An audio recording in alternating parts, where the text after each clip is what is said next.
Prepare capital and current ACC. Fluctuating capital ACC. Fixed capital ACC and current ACC. Reasons to maintain separate capital ACC for each partner. They will need to keep their investments separate to distinguish between individual partners. To calculate interest on capital. To keep capital invested separate from profit and drawings. To help avoid the possibility of partners overdrawing. To reward the partner who has invested more capital with interest on the amount invested.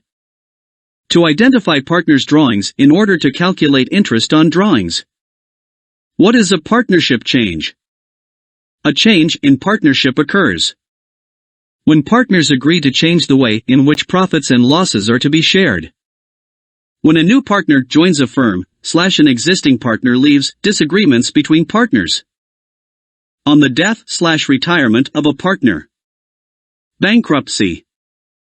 Goodwill, the amount by which the value of the partnership as a going concern exceeds the net value of its assets if they were sold separately. Factors that affect goodwill. Reputation. Customer base/monopoly. Location. Quality of product. Skilled workforce.